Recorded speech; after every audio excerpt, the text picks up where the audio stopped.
Good evening, everyone, and welcome to the 46th edition of Data Bites, Getting Things Done with Data in Government. I'm Gavin Freegard, Associate at the Institute for Government, and it's wonderful to welcome so many of you this evening here at the IFG and online. Let's start in the usual way. Hands up if you've been to Data Bites before. Welcome back. Hands up if this is your first Data Bites. Welcome. I'm sure that while you've been excitedly waiting for the return of Data Bites, some of you may also have been excitedly waiting for the return of one of TV's greatest sitcoms, Frasier. Hoping a reliable old favourite with terrific comedy is as good as you remember, cerebral, lots of difficult words, and with a pretentious but lovable frontman, it's great to be back at Data Bites. I hope the new Frasier is good too. Let's start with some housekeeping. Tonight's event is on the record and we are being live streamed, obviously. On social media, it's hashtag IFG DataBites, and we're live tweeting from @IFG Events if anyone is still on Twitter. And to put questions to our speakers, use the Slido page you're almost certainly already on. If you're not, go to bit.ly/SlidoDB46, capital S, capital DB. If you're here at the IFG, you can, of course, raise your hand. Why does the IFG organise Data Bites? Well, we aim to bring together the various different data communities in and around government, show everyone what better data can achieve in practice, and put interesting data projects on the record so we can all learn from them.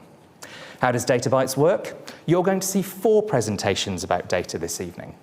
Each presentation will last for 8 minutes. Yes, just 8 minutes. There are 8 bits in a byte, hence 8 minutes in a data byte. The presenter or presenters will then face questions for 8 minutes, yes, just 8 minutes, and then we'll move on to the next presentation. So 4 presentations of 8 minutes, each followed by questions for 8 minutes. This is our 46th Data Bites. You can watch the previous 45 on the IFG website.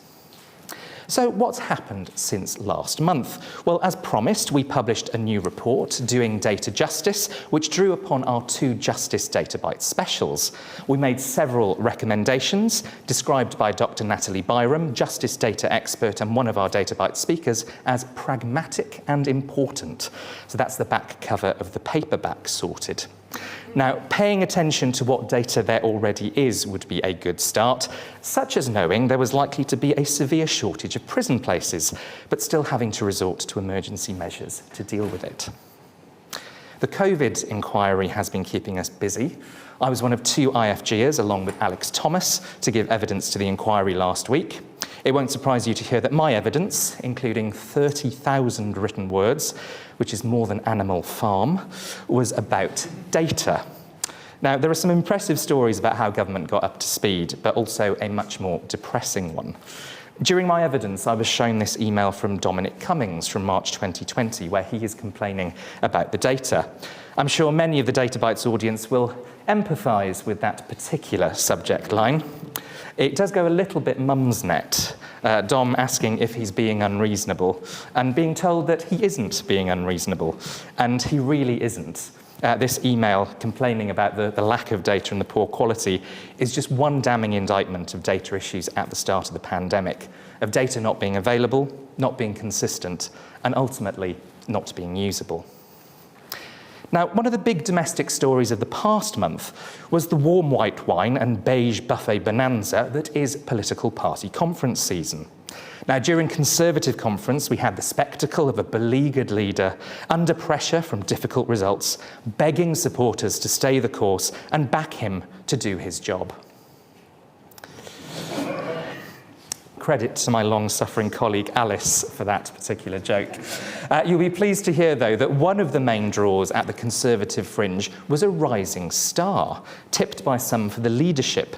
She's long been an advocate for the importance of data. We'll follow her career with interest. Now, the IFG took some 33 events to the various party conferences. We had a glittering array of speakers engaging in sparkling conversation on a range of topics, including some on AI, perhaps the most politically controversial abbreviation of conference season after HS2. You can find all the recordings of those events on our website. Now, thankfully, given the stresses of conference and the COVID inquiry, I can recycle some of last month's charts. Let's start with by-elections. Now, since we last met, we've had one. There are two more tomorrow. Labour won Rutherglen and Hamilton West from the SNP. Now, if we look at all by-elections since 1979, where the seat changed hands, the 92 to 97 Parliament currently holds the post-79 records for changes, that's 9, and government defeats, that's 8. We're now at 8 changes and 6 government defeats, so tomorrow's by-elections could equal or even break those records. Rutherglen saw a 20% swing from SNP to Labour, joining an elite group. 6 of those 20% or more swing by-elections have been this Parliament. You may recall that Rutherglen was prompted by a recall. If Parliament confirms a recommended sanction against Peter Bone for bullying, we'll have another recall referendum, and around 8,000 signatures would prompt yet another by-election. His loss of the Conservative whip and the defection of Lisa Cameron from the SNP to Conservatives, one of 4 direct defections and a third from the SNP this Parliament, cements this Parliament's 3rd place in total changes of party allegiance.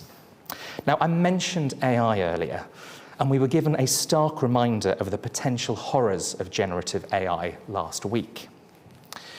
Yes, the Department for Science, Innovation and Technology imagined what their leadership team would have looked like in school yearbook-style photos from the 1990s. There's Secretary of State Michelle Donelan, Permanent Secretary Sarah Munby, Minister for AI, if I count Camrose, Science Minister George Freeman, Digital Economy Minister Paul Scully, and last but definitely not least, Data Minister John Whittingdale. Now, the latter two look like they've come from some particularly eclectic 1990s boy band. Obviously, I asked ChatGPT to suggest some names for a DCIT ministerial boy band. They weren't great, though I did like the sound of science. It didn't suggest Boys to Ministers, or indeed, wrong direction. So take that, AI. Fair play to DCIT ministers for being brave enough to put themselves through that, though. Though perhaps the bravest thing about it is a Conservative government struggling in the polls, reminding us all of the 1990s. Turning to tonight, our first speaker is Craig Campbell from the Greater London Authority on adaptive reuse of data for adaptive reuse of high streets. Second up will be Caroline Kempner from the Department for Education on automated daily school attendance data. Then we'll hear from Becky Tinsley and Emma Hickman from the Office for National Statistics on ONS's work on subnational stats and the ONS Local service. And our final speaker this evening will be Pratik Butch from Policy Lab on their approach to crowdsourcing knowledge. If you want to make long-term decisions for a brighter future that won't cost you billions of pounds, make sure you put the next few data bites in your diaries on Wednesdays the 8th of November and 6th of December. If you don't want data bites to get cancelled, we need sponsors. Thanks to those who've already got in touch expressing an interest, but very much the more the merrier. Drop Pratesh a line if you might like your name up here in lights. And as ever, if you might be interested in speaking, please get in touch with me. Now that's more than enough from me. I'm delighted to welcome our first speaker, Craig, to the stage.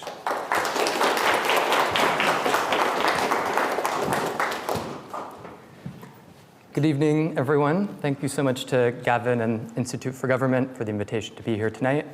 My name is Craig Campbell, and I'm the Program Manager for the High Streets Data Service at the Greater London Authority. The High Streets Data Service is a data sharing partnership between the GLA, London boroughs, and business improvement districts, and is a partnership which leverages the collective capacity of a bunch of London institutions pooling resources and collaborating in order to make data available from private industry that otherwise would not be available at the local level, which I think indeed was a question that came up in the last iteration of Data Bites on how do you afford expensive mobility data. So I'm going to hopefully provide the answer here. So you've likely seen a headline like this decrying the death of the British High Street. And indeed, the High Street does face many challenges. There's been a gradual shift from purchasing in-person to e-commerce online. There's been a generational shift where young people are far less likely to want to do that multi-visit mooching from store to store, have a preference to visit a single store. There's been a cost of living crisis. People's disposable income has decreased. And all of that is before COVID and the effects of removing people literally from the high street. But the high street is not dead. 90% of Londoners live within a 10-minute walk of their high street. The high streets provide 1.5 million jobs for Londoners. You probably, if you are a Londoner, have a relationship with your local high street. High streets are where Londoners live, work, and socialize, and therefore where data is in great abundance. And we can use that data to develop a fresh lens on the opportunities facing high streets. That data includes survey data on the business mix within a high street, which can help us understand where there are gaps in essential services, opportunities for things like childcare and health services. It includes granular mobility data on visitor and worker footfall, which can help develop more targeted strategies on where, when, and how to bring tourists back to the high street or workers back to the offices. And it includes things like transportation data and environmental data, which help put the context of a single high street in the wider London story. So it was this promise of data in high streets which led to the creation of the High Streets Data Service in 2021. There are 600 high streets across London. This program was born out of the recovery mission to COVID-19 in order to give these 600 high streets a better sense of the extent to which activity levels were returning to normal following lockdowns. It's a partnership between the Mayor of London, London boroughs, and business improvement districts, as I mentioned, and utilizes high quality, anonymized data from private suppliers in order to guide policy strategy investment on high streets. So how does it work? It's a collective purchasing partnership. We have 30 different members in our network, which include 20 London Borough Councils and 10 business improvement districts. They each provide a membership fee to the GLA, which coordinates the service. We then take that pooled set of resources to market where we buy the data that's in highest demand from our member organizations. And for the high streets practitioners, that includes footfall data and dwell time visitor catchment, which we get from British Telecom. It includes spending data, consumer credit spend, which we get from MasterCard. And it includes the on-the-ground business survey, which we get from Experian. So in turn, we purchase that data. It comes back to the GLA through the clever people in the City Intelligence Unit, the GLA, who curate, analyze, develop products and visualizations in order to hand back to our member network in the boroughs and the bids. So we provide tools and web apps which end users can access. We also provide raw data for the organizations that have more of a data science workbench and run a community of practice in order to connect up the different members of the network. So how is it used?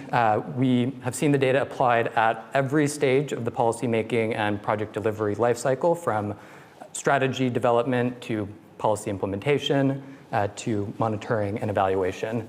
And just important to say that the usage of the data, the actual uptake, solving an individual's analytical problem end to end is the key question that keeps us up at night.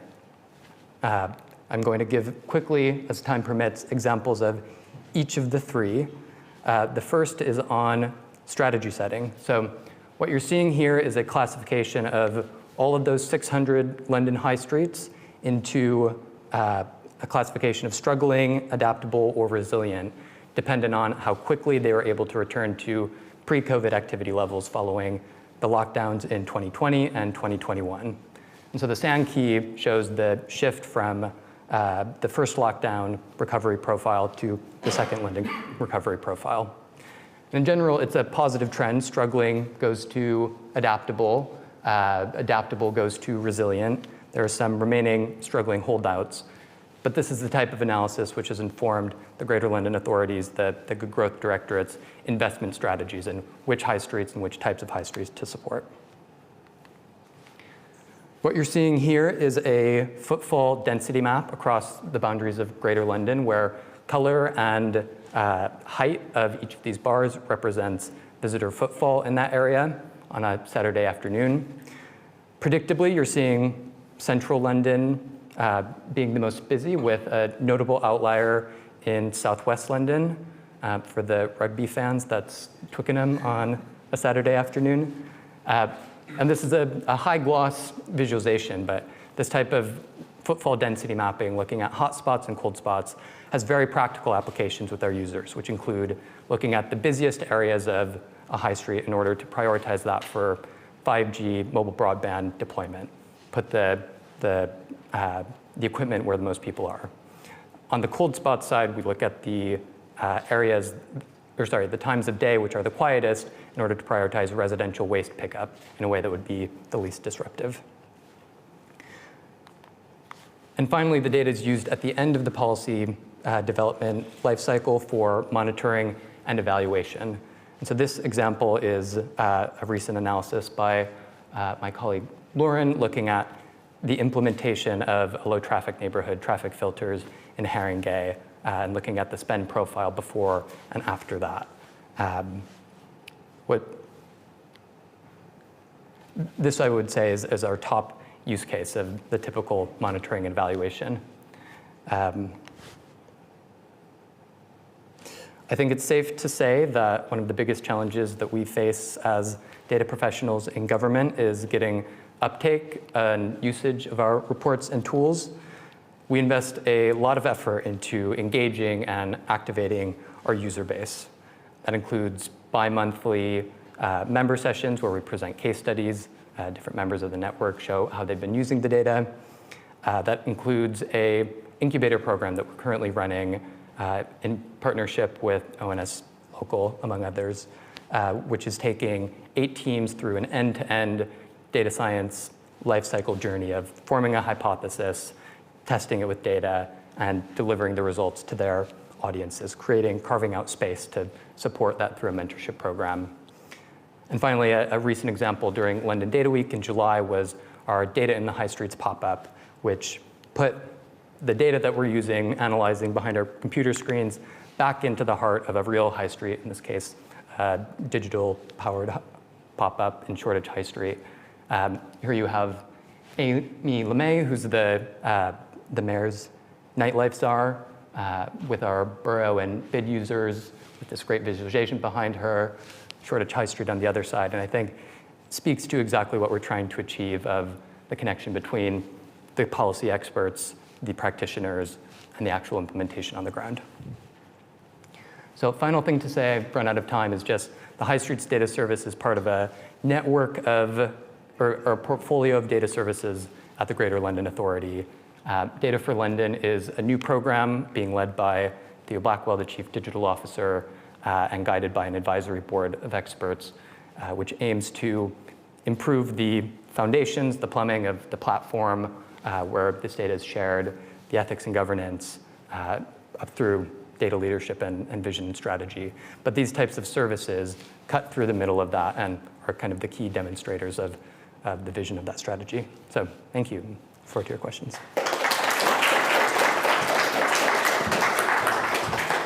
Thank you very much, Craig. I'll come to the audience in the room first, but just to remind people watching us online, you can put your questions via Slido, and if you're not already on the Slido page, it's bit.ly/SlidoDB46. For those of you in the room, please do keep questions short, as we will be against the clock.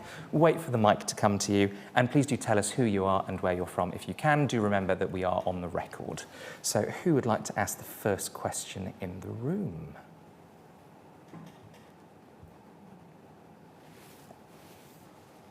Ollie Cliftonmore from DFE.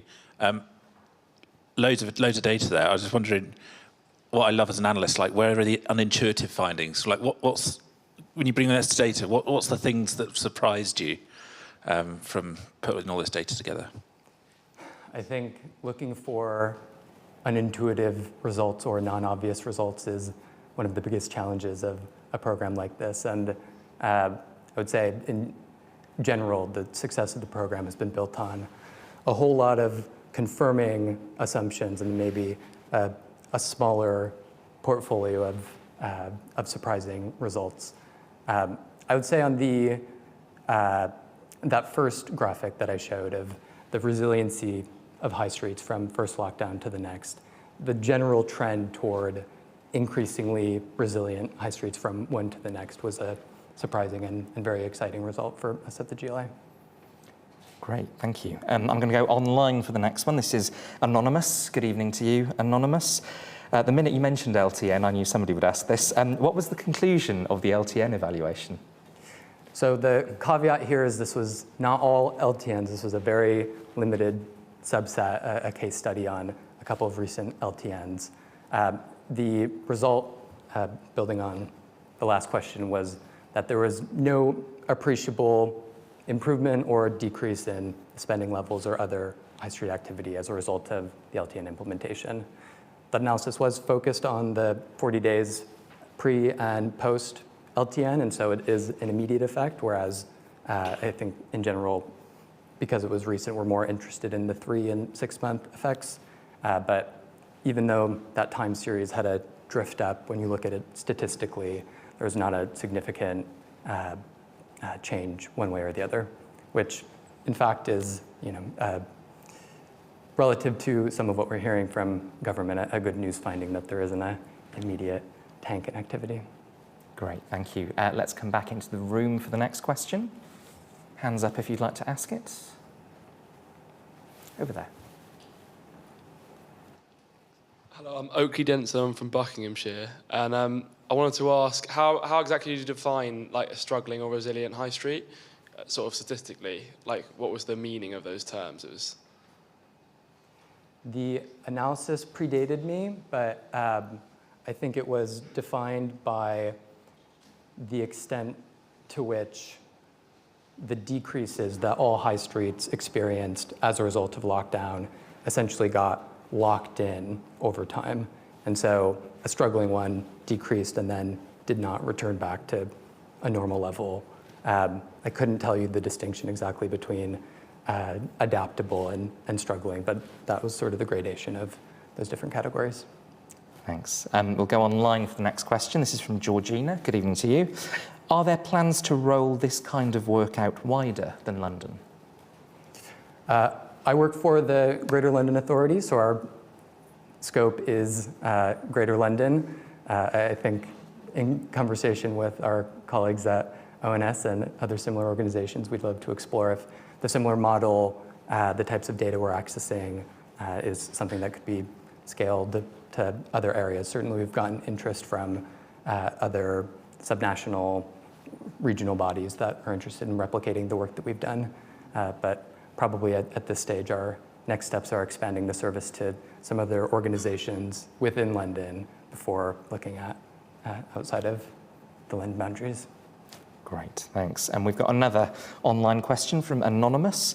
How does footfall data take account of populations who don't have a phone or who are not connected? So, for example, the digitally excluded by wealth or age. That's a great question. In our case, our suppliers, BT, have a statistical methodology where they essentially are multiplying up their users to the full population. So BT has roughly a third of the mobile phone market. Again, this is people who do have phones.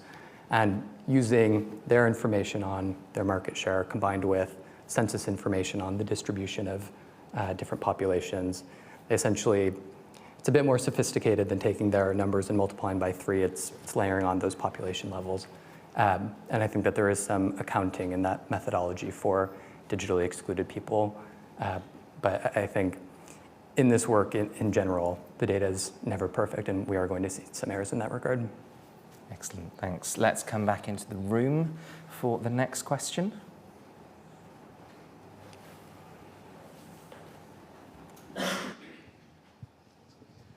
Philip Nye from Data Scientist at the IFG.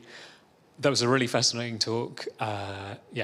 Lots of interest in there, and appreciate what you're saying about having to kind of communicate what you can do to colleagues in the GLA. I'm just wondering, to what extent do you have to kind of show a return on investment as a unit in what you're doing, and how do you go about showing that? Another excellent question. Some of our ROI is built in to our collective purchasing structure, which I think is one of the elegant kind of commercial models that we've achieved. We have an annual subscription term for these 30 organizations. And so there's just a key KPI of the number of organizations that are deciding that the data we give them is in turn valuable enough to their users and the work that they're doing in order to come back year to year, continue paying that fee. So I think that's a benefit of making a service not exactly for free. But I think, again, one of the key challenges we face as data professionals is illustrating ROI for better decision making and closing that loop and playing that back. And it's something that we think and talk about a lot, but haven't perfected yet. Thanks. We've probably got time for another question. Anyone in the room? There, yes. Hi, Rebecca from DK Strategy. I was just wondering if there are any examples of private organizations who were keen to give this data out for free rather than charging like local authorities to use it if it is for the greater good. There have been projects through the service with the Alan Turing Institute to look at other sources of footfall information, which would be kind of first-party data that the council owns. We've not gone the data philanthropy route of doing an open call for organizations that might be willing to contribute data. I think because we owe our users and the member organizations the reliability of something that will persist from year to year, the commercial solution has been the right one for this problem. But certainly, if there are, looking at my camera here, if there are private organizations that are interested in collaborating this way, we'd be very open to the conversation. Great. I'm going to squeeze in a very quick final question from Tom King. Evening to you, Tom. Are other major cities around the world looking at high streets in this way, or do they use different data sources? I don't think that every other city around the world has a high street in the way that British high streets are so iconic and unique. As I said, there are other cities across the UK that have contacted us and are interested in this model. I think, speaking with our suppliers, there are similar data sharing arrangements in other major cities, but I couldn't speak for the likes of New York or Tokyo here. Great. Well, Craig, thank you very much for getting us off to a brilliant start this evening. Thank you very much. Thank you.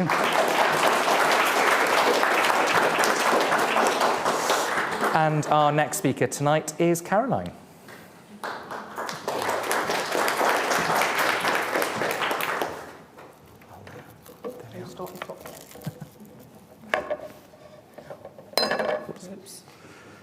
I was so busy trying to avoid the iPad that I nearly knocked the glass over. Thank you very much.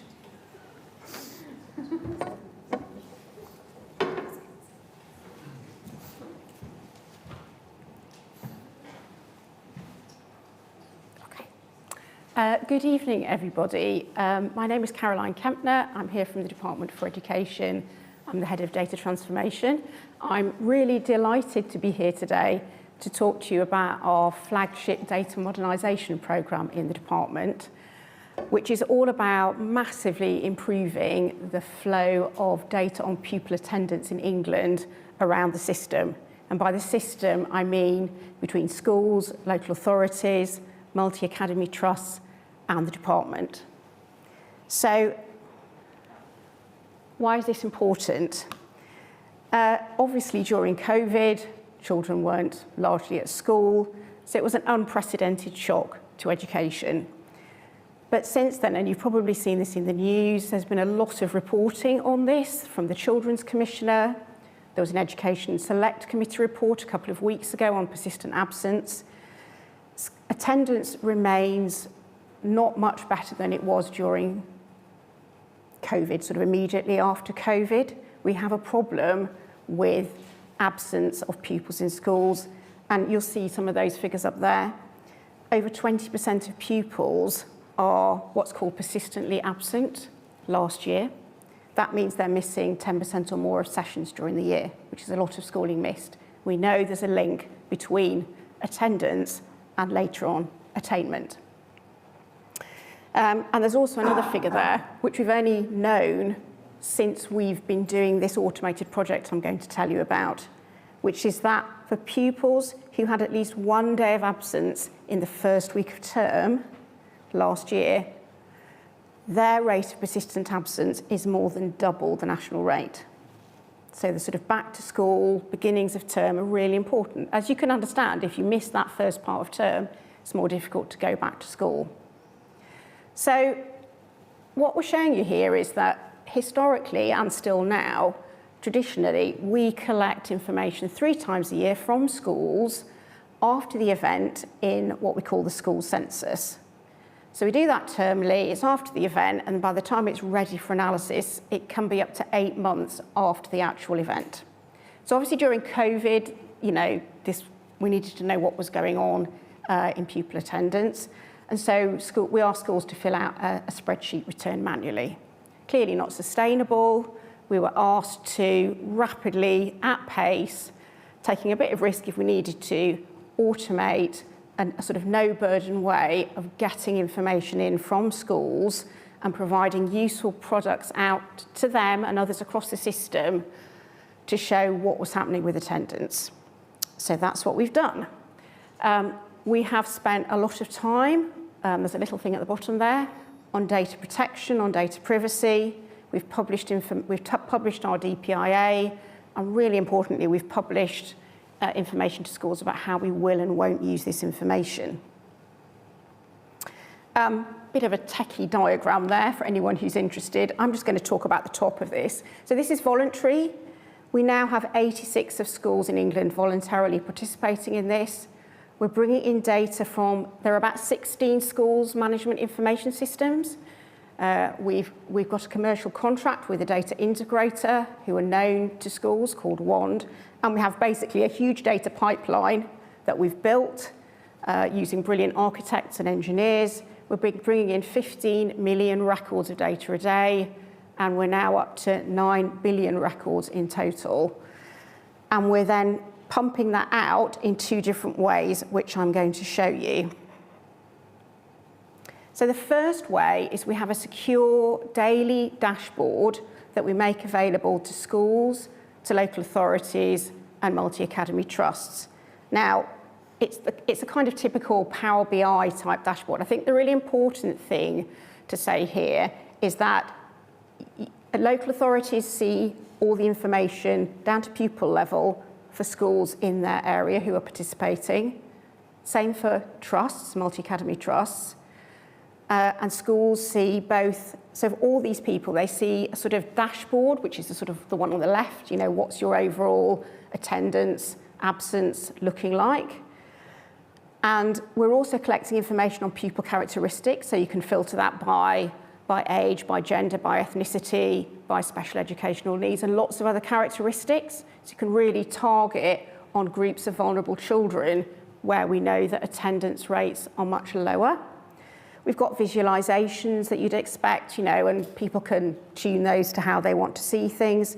And, people can now compare back to previous academic years. So we started this in early 2022.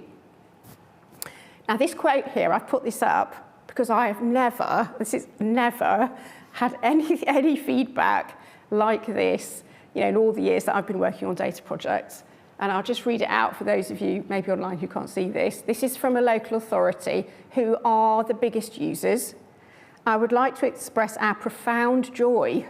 How many data projects have you heard would give people profound joy in having access to any attendance data that is current? So local authorities have responsibilities to both work with individual vulnerable children and to work with schools on school improvement. So for the first time for many local authorities, this is giving them really up-to-date information on what's going on. So we're delighted with that. The second big product that we've got is a public dashboard. If you Google attendance statistics, you can find this.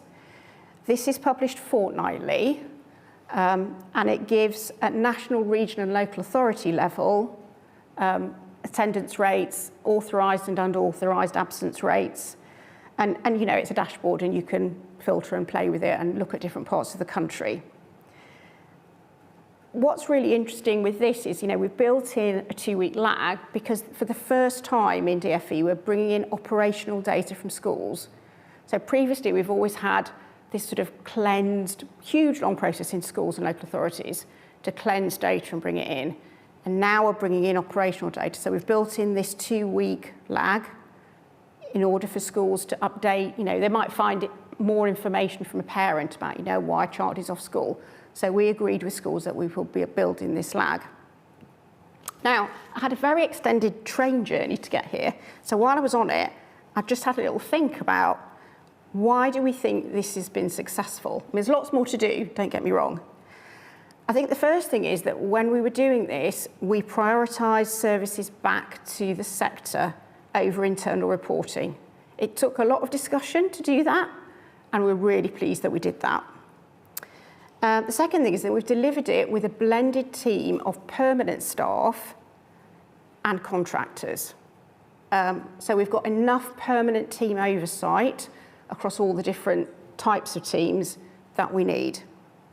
We've got a very good relationship and very strong team across technical, data architects, data engineers and testers, data modelers, as well as a strong product team, user research, content, and a very good relationship with the policy team on attendance, which is absolutely essential, obviously, as well as statisticians.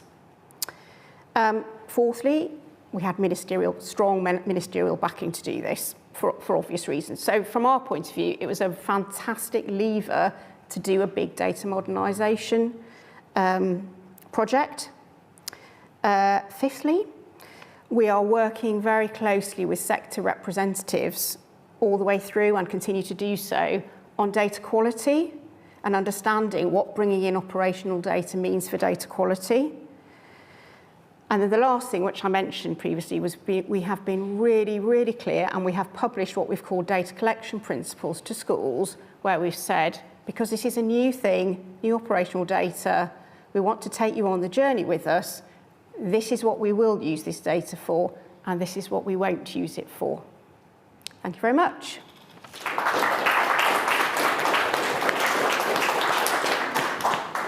Thank you, Caroline. A reminder to those of you watching us online, it's bit.ly/SlidoDB46 if you're not already there.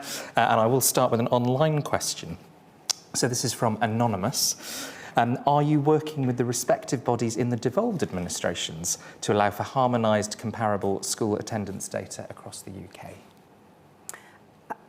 We have had conversations with colleagues in Wales to explain to them what we are doing. We are not yet working sort of fully with the devolved administrations, but I can see that that would be helpful. Thanks. We'll come to the room for the next question. Back. Ollie Cliff from old DFE, different part of DFE. Really good you got 86%. What about the other 14? Are they unable, unwilling or unaware? Could be any of those, and for a variety of reasons. So we are working all the time with our user researchers to find out, you know, if people aren't participating, what's their reason. Now, some schools and trusts are very data mature, and so they have access to other tools. Some of the tools they get from their management information systems or other things that they buy may provide them with what they need. Originally, some people had concerns about data protection, which I think we've predominantly answered. So there are a variety of reasons why people are choosing not to participate. Thanks. I'll go online for the next one. Georgina wonders if that back-to-school effect you mentioned takes into account the spike in health conditions that often occur at the start of term. Apparently, asthma attacks often spike in September. Yes, I mean, one of the things about having this data is we can absolutely see the impact of illness. So, like, remember last winter, there was the sort of, I think we called it the triple whatever where we had sort of COVID and respiratory diseases, and attendance fell off a cliff really just before Christmas, and you could absolutely see that. So yeah, I mean, when you say take it into account, I'm not sure but we can see that from the figures very, very clearly when there's illness that's affecting absence as opposed to other factors. Thanks. Let's come back into the room. We've got a question over there. Wait for the mic. Yeah. Hi, my name is Marzi and I work at a university. So we have the same kind of system for universities, like keeping track of the attendance. And you mentioned some filters or criteria that you use, one of them being ethnicity.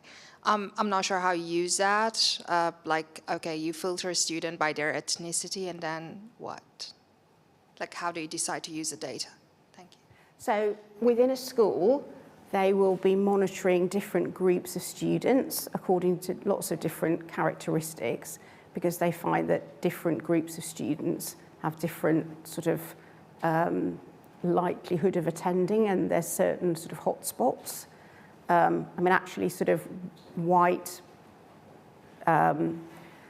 boys from certain types of families have lower attendance rates than other groups, for example. So people are using this information in different ways. What it helps us do is understand all the different factors that might be contributing to why pupils aren't attending. Great, thank you. I'll go online again. Another question from Tom King. Are local authorities using the current data to target their work, and are they able to evaluate impact robustly? They are using it. There are a few local authorities who are not, well, we know that 90% of local authorities are using that secure dashboard I showed you. People who are not may also be using the public dashboard. In terms of evaluating impact, that's obviously something we're keen to do. At the moment, we have case studies and we have testimonials. We don't have sort of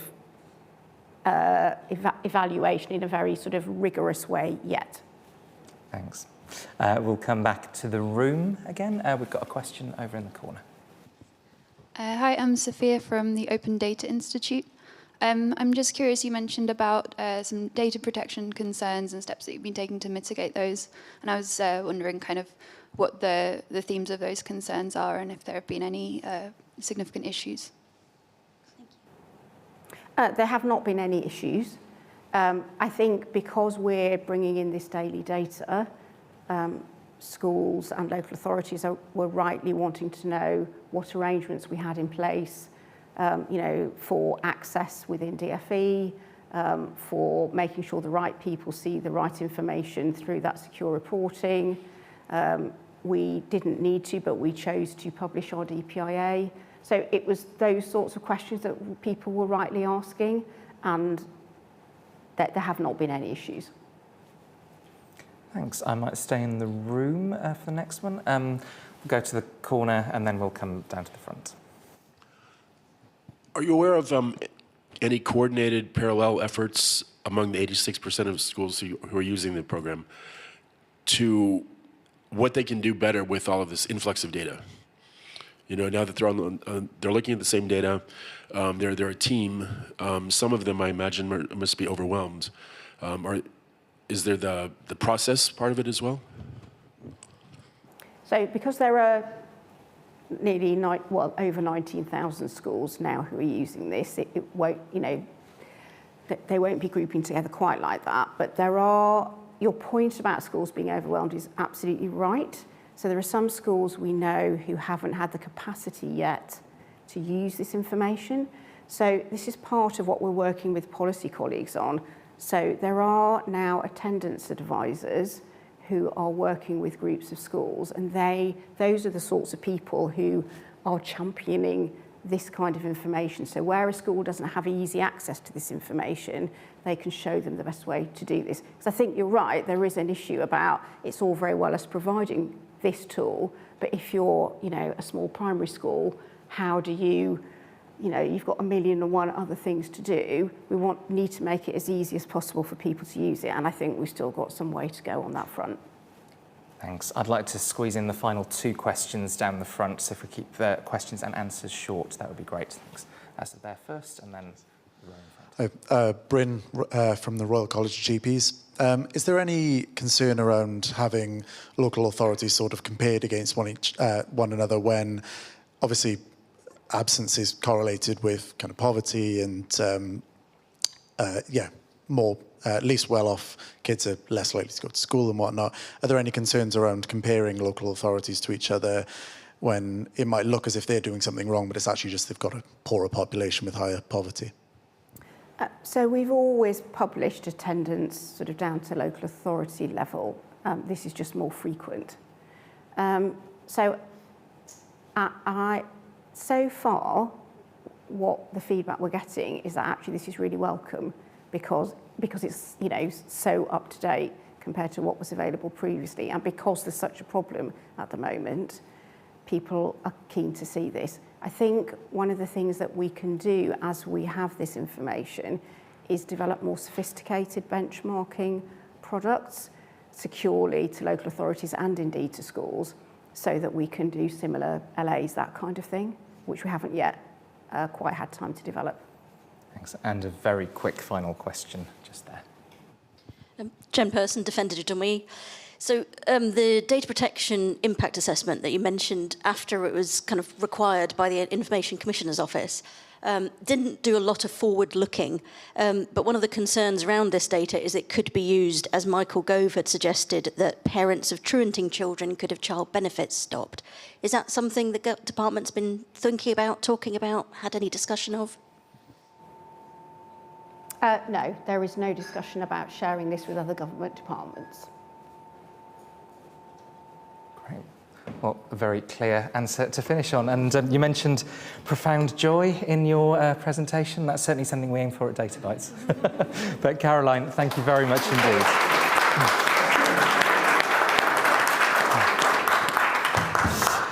We now go to our third presentation, and that is from Becky and Emma.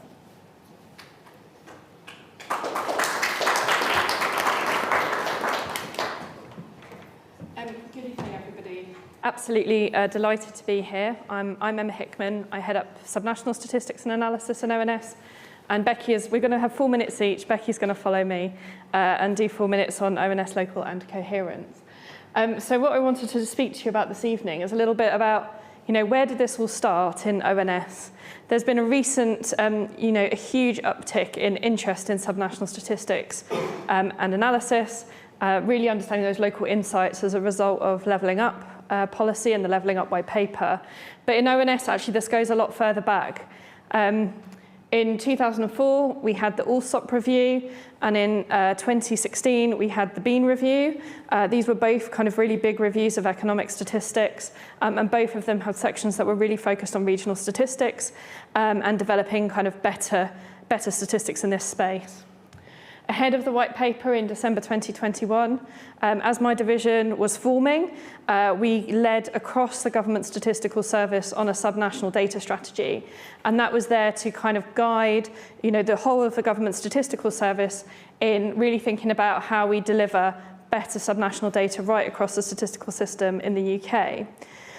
The 3 ambitions of the subnational data strategy are to improve the granularity, and we talk there about geographic granularity, the timeliness and the harmonisation of data, as I said, kind of across the UK.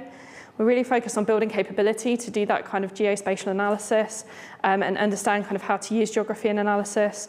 And we really want to improve the dissemination of this information. So quite often you'll find that if you want local labour market statistics, you'll have to go and find the national ones and then dig down to understand the local ones.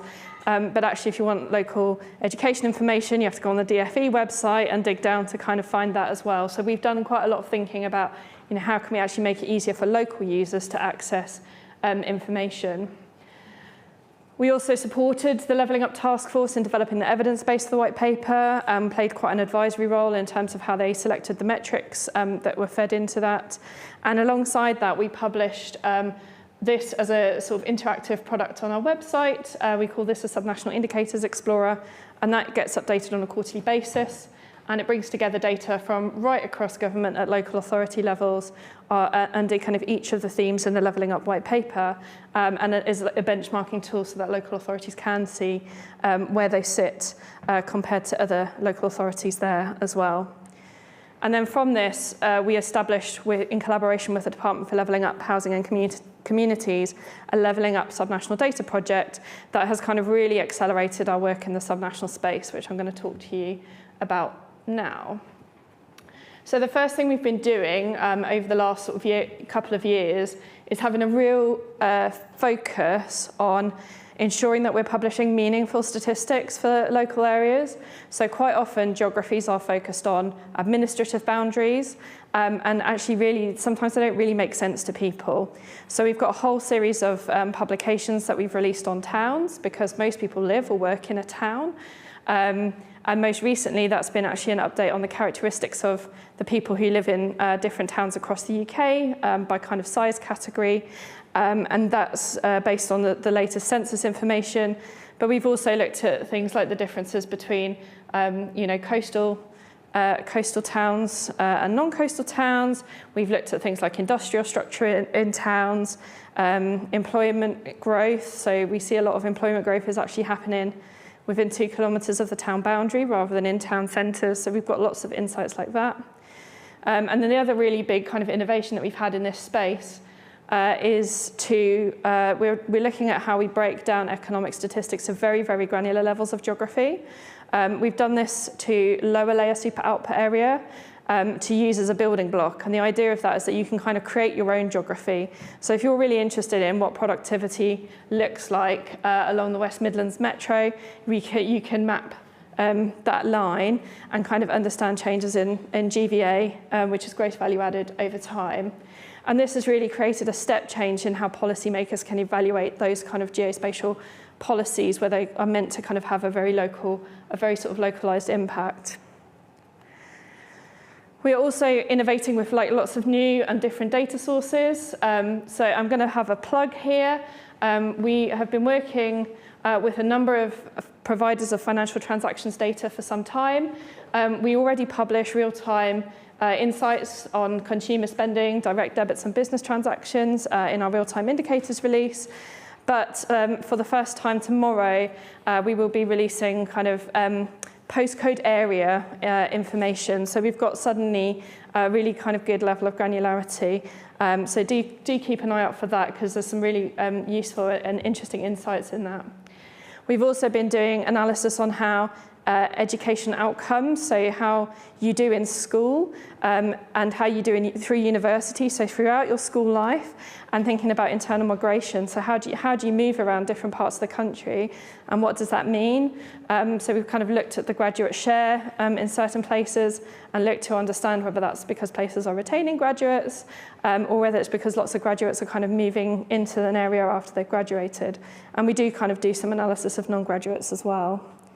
And then finally, we've been able to use lots of different kind of new administrative data sources to be able to produce more spatially granular breakdowns of public sector expenditure, which are, of course, always of interest in the policy space.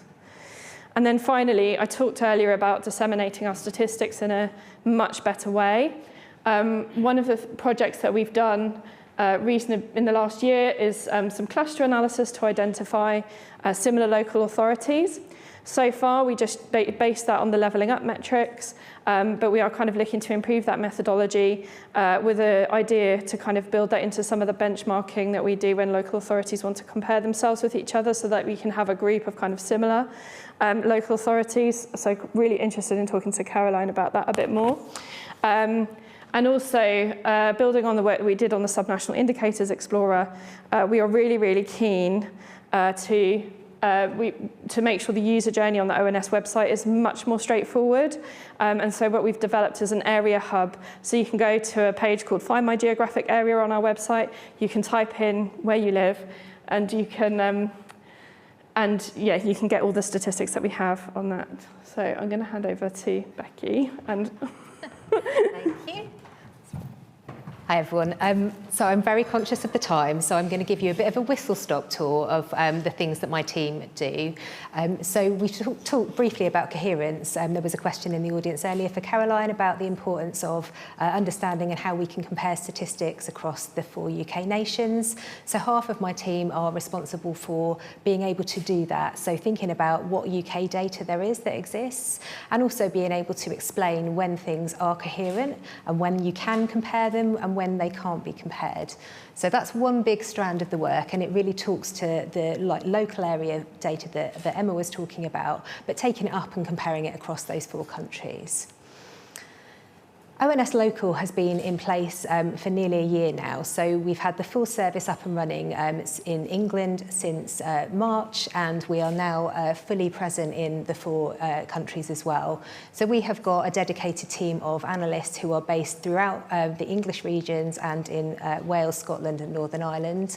And we've got a role to work really closely with local areas to really understand what user needs they have, what data needs they have, what capability building they need to have, how can they make better informed decisions at the local area. We've got topic specialists across our team so that they can reach out across ONS and across the government statistical service to be able to provide those connections and to build those data insights.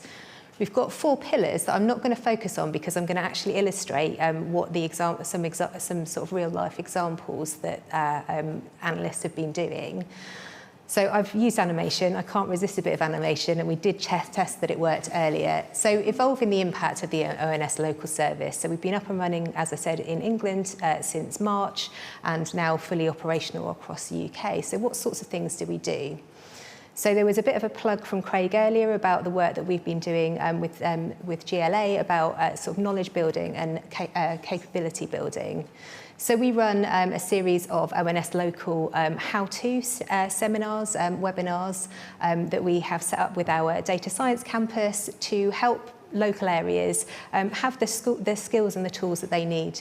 So how do they use APIs to produce dashboards? How do they produce dashboards? But also an ONS Local Presents webinar series as well. So this is about exploring how different statistics are produced across ONS, introducing them to those concepts, but also introducing them to local initiatives as well, making those connections.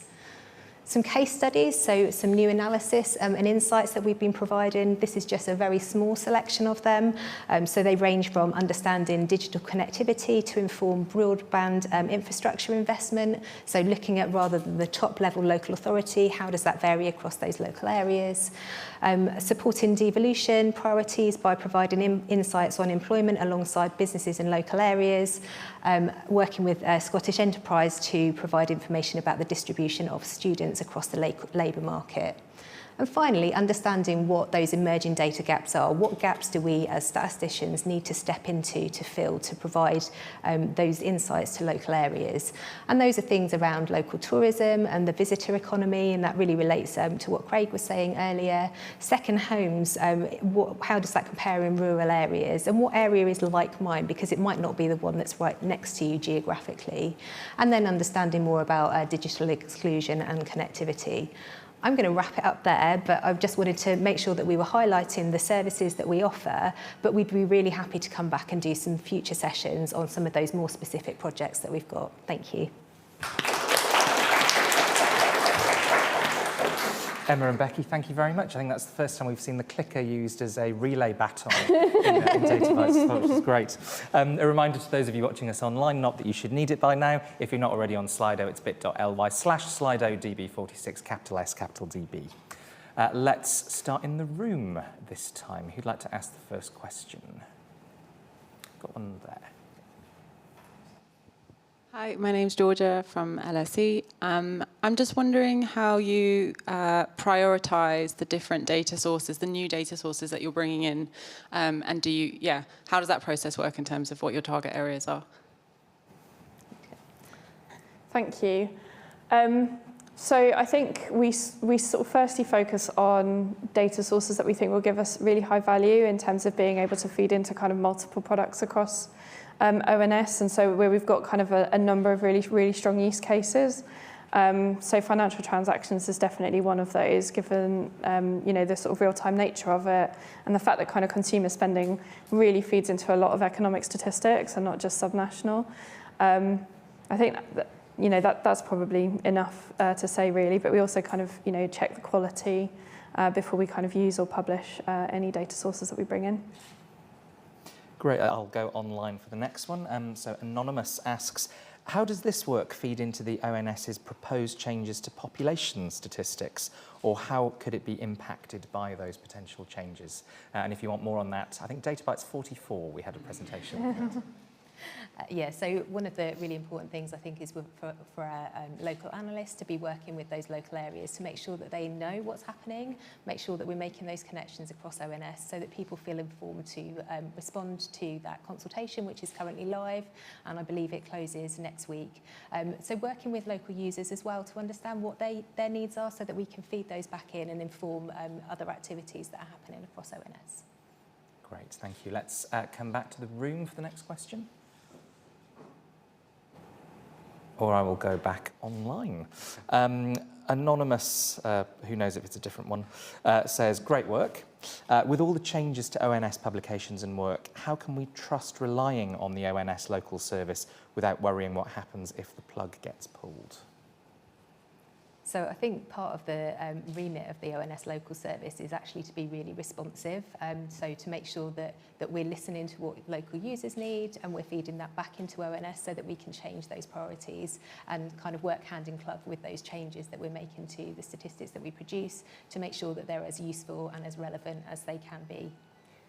I would also just add across the subnational space, I think without kind of wanting to kind of predict the outcome of the next election, we see kind of greater devolution as something that it will continue. And so, having really great subnational data is going to be really, really important to make sure that the decision making at all levels, both in central and in local government, are really kind of able to, to kind of be used in the right way. And so I think that gives us a level of sustainability in the work that we're doing across subnational and local. Great, thank you. Let's come back to the room for the next question.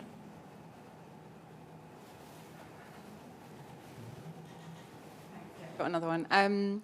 Yeah, so towards the end you talked about the areas that didn't have much data and the things that you were kind of going to be working on in the future. So I'm wondering what, how much identifying those was because local teams were sort of saying these are our priority areas, or whether there are other priority areas that they'd identified that you can kind of see internally, like this is going to be really hard to generate the kinds of data to meet the needs that they've asked for beyond the things that you've already talked about.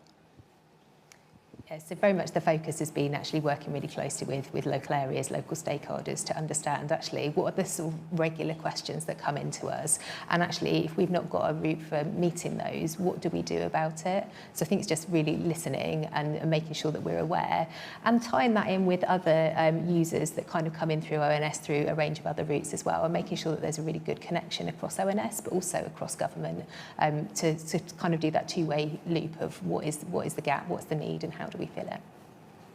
I've got a question from Tom, which follows on very nicely from that, which is, how do you support local authorities who lack staff capability to make more use of data? Yeah, it's a great question, Tom, and I think that's why building capability is one of the key themes of the support that we provide as ONS Local. Those seminar series, those webinar series are really well attended, and we are tailoring them in response to where we spot where there are gaps and where there is perhaps a resource deficiency or where there's a skill gap. So that is in direct response. And the more recent ones that we've been working with the Data Science Campus are about giving back, making sure that we're upskilling in those local areas. How can they build their own dashboards? What tools and skills do they need to be able to do those? I will add as well, I think the other side to that is all of the stuff that I talked about in terms of improved dissemination. I think having ready-made kind of easy-to-use products really kind of help with in areas where the capability is lower as well. So making sure kind of, the colleagues are aware of them, working with Becky to make sure that people are accessing and using those tools and that we're using those stakeholders to inform our user research on those as well. Excellent, thanks. Let's come back to the room for the next question.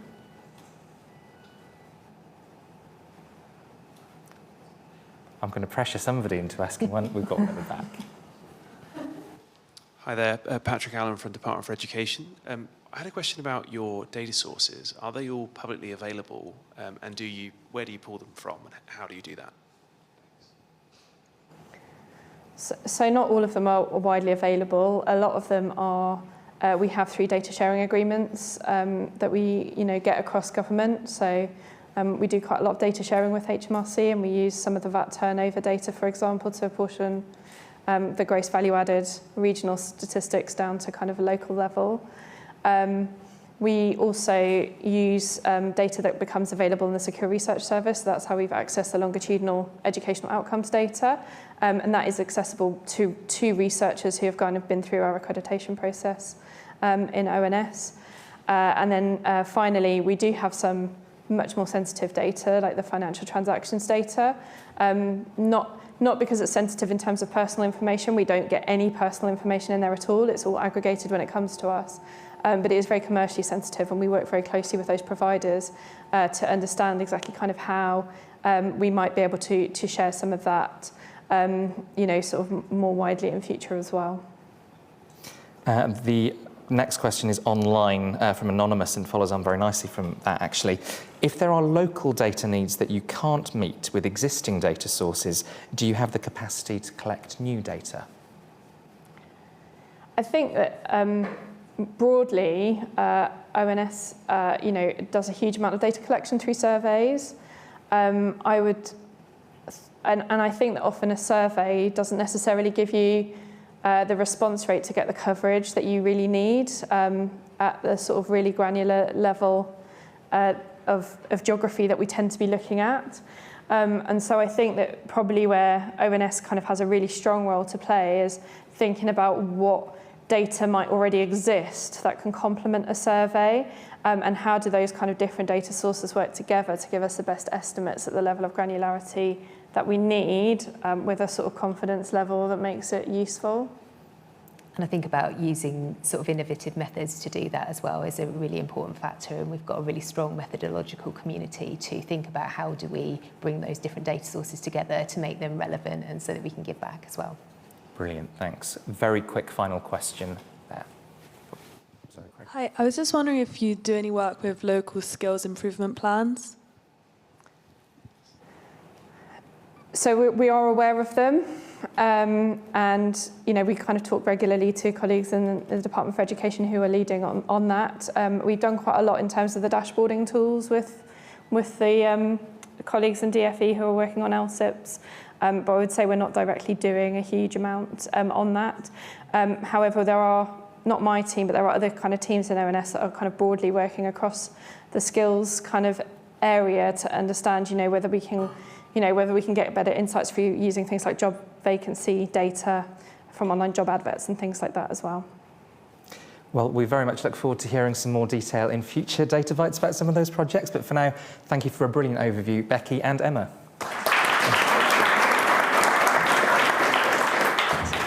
And that brings us to our final speaker this evening, and that's Pratik.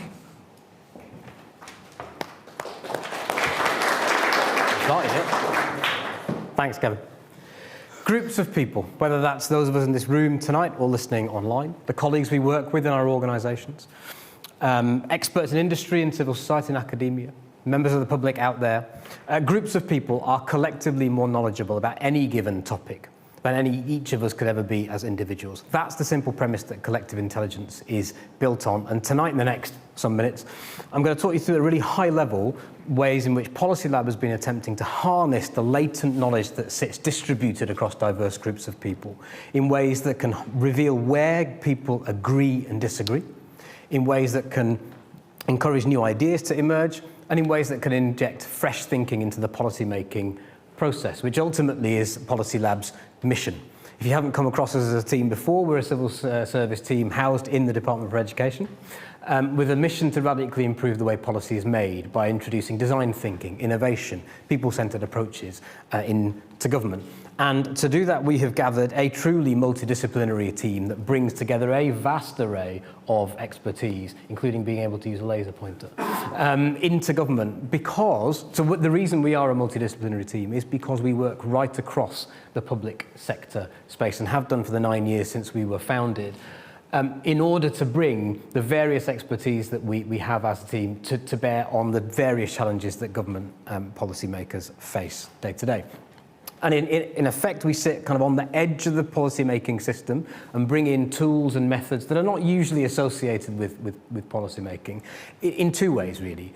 To deliver benefit to policymakers and ultimately citizens in the given projects that we run, but also through them to raise the capability of the civil service as a whole to innovate and to be people-centred.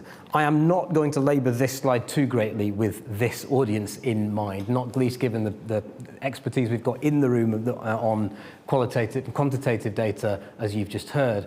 But a lot of what Policy Lab does drives towards a bit of a sweet spot between data sets at scale that we've heard about, which might tell you what is happening, a phenomenon that's out there in the world, and then the thick, rich data that might emerge from methods that are around lived experience. The sweet spot we find in policy design often lies when you merge the two. And in future Data Bites events, if we're invited back, we'd love to talk you through some of our more qualitative methodologies, such as around ethnography. Tonight, I'd like to focus on collective intelligence. Our work on this method really began a few years ago when our colleague Ed Fole joined the team from the national security arena, where he was asked to look into how innovative tools and methods might help break down groupthink and senior dominance and other cultural challenges, which are not exclusive by any means to the national security arena, as policymakers will recognise. In the 2 years since Ed joined, we have been working right across the public sphere sector to bring in collective intelligence and serve better policy outcomes in collaboration with the policy profession, which is our kind of sister team. And in order to do that, we've been experimenting with a tool called Polis, pol.is, which we may have come across. It's been used most prominently in Taiwan. And for the rest of this talk, I'm going to focus on Polis as a tool. There are many other tools that can help capture different aspects of collective intelligence, as we'll probably touch on towards the end. If you've ever used Polis, and I'm hoping to give you a go yourselves at the end, as a user you are confronted with a really simple interface, a series of short statements that are declarative with which you can either agree or disagree. Uniquely in distinction to kind of an opinion poll or a survey, as a user of Polis, you are able to agree and disagree with existing statements, but you're also able to put your own ideas into the system. And that's in that way, users of the Polis conversation get to take control of the discussion and take it in the direction that they wish to do. Having taken Polis, which is an open source piece of software, hooray for open source, and implemented it onto secure government cloud. The way we use this tool is to kick off a conversation with a small number. It might be 30, it might be 50, it's an art, not a science. Small number of statements to kick off the conversation. And then we ask whether it's civil servants, subject matter experts or members of the public to join the discussion, to vote on existing statements, but to agree or disagree, and to add their own in. Now, being a civil service team, putting this on a government platform, we do moderate the debate just to make sure things remain civil and on topic and non-partisan. But after a light touch moderation, we release statements that people put into the platform back to the rest of the users, at which point the platform does some automated analysis, which I'll go through, allowing us to draw out a number of different conclusions from the discussion. This is Data Bites. We have the obligatory screenshot of a spreadsheet. This is kind of the core data asset that Polis as a tool churns out, and it only does so because we've implemented it on our own cloud system. This is a debate that we've just wrapped up where anonymized, here are all our users and here are how they voted on each of the different systems to either, statements to either agree, which is a 1, disagree, which is a -1, or pass, which is a 0. So off the back of this data, that the software runs some clustering algorithms to separate people out into opinion groups, right? Tribes of opinion, in other words, people who vote similarly on groups of statements start to emerge from this discussion. And crucially, because of the way we've implemented the tool, we're able to show breakdowns of what each of those tribes look like. When you register for a debate, when we run them although in the discussion you remain anonymous, we ask people who register to share their personal and professional demographics. So we're then able to say that the different the opinion groups that emerge, how are they breaking down by age? How are they breaking down by professional status? How are they breaking down by seniority, for example? So we're able to do some analysis on that basis. And when we do our moderation, we also assign each statement a category, so we can do some thematic analysis of what is emerging from the conversation. A really powerful element of Polis as a tool is, of course, it gives you the different opinion tribes that have emerged and how they differ, but it also shows you what sorts of statements people are agreeing on and gives you a sense of consensus amongst different groups. And in terms of designing policy, that's often where you want to try and focus. Where are people agreeing on, where perhaps they might not, where you might not have thought that they would. I'm going to really, really quickly walk you through a couple of examples of where we've used this. We've run over a dozen projects. I'll pick a few out and talk about one in a little bit more detail. We've used Polis with policymakers, experts, domain experts, and members of the public to discuss what the future of the regulation around the water system might look like 20 years hence. We've asked a similar group, similar types of people about their views of matters of national security off the back of the publication of the Integrated Review, for example. We've just wrapped up a project where we've been talking about the future of the use of digital and data technologies in defence. And what I'll talk to you about in a tiny bit more detail is where we used it with people who catch sea bass. Never a dull day in Policy Lab. We asked people whether they were catching sea bass fish for recreational purposes, hobbyists, or whether they were doing it for a living, what their thoughts on technical regulations might be. And I talked about consensus there. This was a debate in which these two groups of fishers do not see eye to eye, I think it's fair to say. They often have opposing views. It was interesting to see areas of consensus emerge amongst those two opposing groups through this piece of software. And it's worth saying, as I am running out of time, one of the core things that we do with our collective intelligence capabilities is kind of plug it in to a wider project flow in which we will use things like, this is an example from the sea bass debate project, where we took findings emerging from lived experience research, plugged it in as themes to our collective intelligence debate, and took what emerged into a kind of co-design process. We'd love to come back and talk to you about it in more detail, particularly in terms of how we're adding to Polis as a tool. It's an open source project, so we're contributing back to the code base. I'd love to talk to you in the future about what other tools we may seek to explore. However, we've shown the thing to some extent. I think the power of a tool like this is if you had a go. If you get your phones out, and I'm hoping this works for people online, and you scan that QR code, you should, in the next few minutes while we have a chat, be able to go onto Polis, see some statements that you can vote on, and you ought to be able to contribute your own, helping you decide whether you may be able to use a tool of this nature in the work that you do. Thank you, Prateek.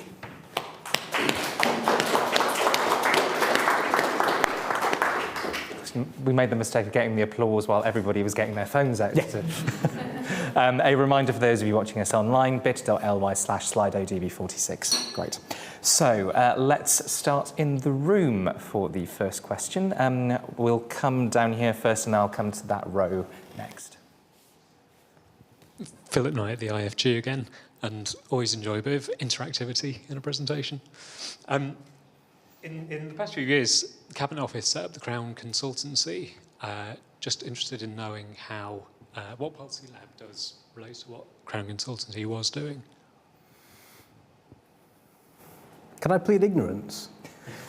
So, are we talking about the team that was helping work better with consultants? Yeah, I think as originally designed, it was intended to be an in-house consulting firm almost, but then I think transitions to doing more sort of use of consultancy. I've got to admit, I've been a civil servant for some 7 years now. It's genuinely the first time I've heard that team mentioned. So apologies, that's on me. We do act as an internal consultancy, and our focus really is on bringing citizens' voice, particularly those citizens who are not regularly heard in policymaking, into government, and on innovative methods and experimental tools. Sorry, that's not a great answer because I'm not aware of what the other team does. Cool. Just to confirm, the QR code worked online, which is great news. And someone has asked if we can show the QR code again, and I suspect you're about to see it as we go to the next audience question. I'll go to you first and then you next. Hi. You started your talk talking about the positive aspects of groupthink, but I'm sure you'd accept there are also negative consequences. How do you mitigate those aspects? Yeah, and to be clear, I think it's actually in a way to try and break down the negative impacts of when people in a given group think in a similar way, that tools like this can be useful. Because one of the important things that you're able to do is sort of democratise the way that people can input into policy making. If you hand this tool over to diverse groups, so civil servants, but you also bring in subject matter experts, you bring in members of the public, then and you put them all into one discussion, because they're anonymous, they don't know which group they belong to. You're almost taking your day job hat off and you're contributing as a human being.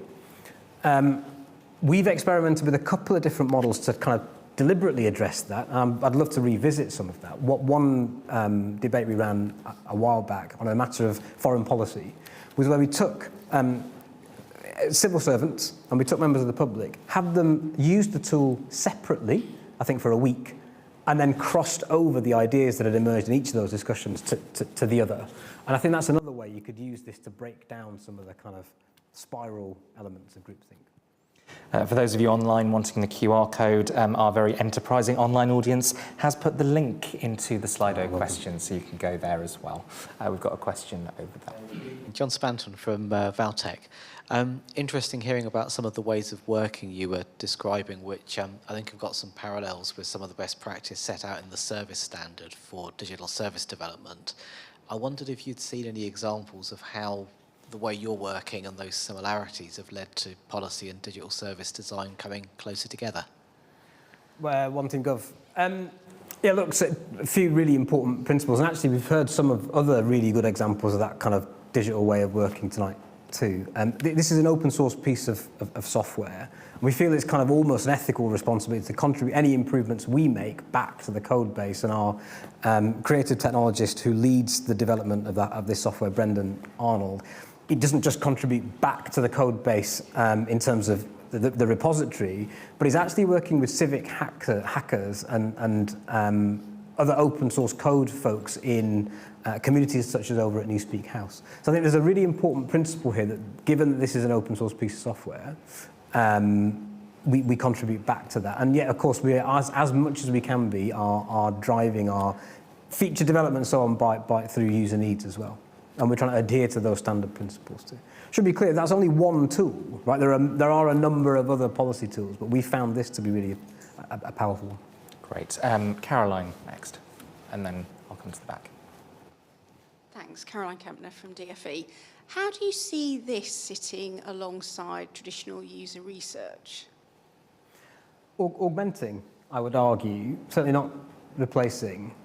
I think there's an element of which, human beings, if they're in a user testing environment, sitting on a tool and asking how are they responding to a tool, or they're filling in a survey, or they're in a user research interview. There are ways in which you might answer questions in a face-to-face context that might be different if you're online.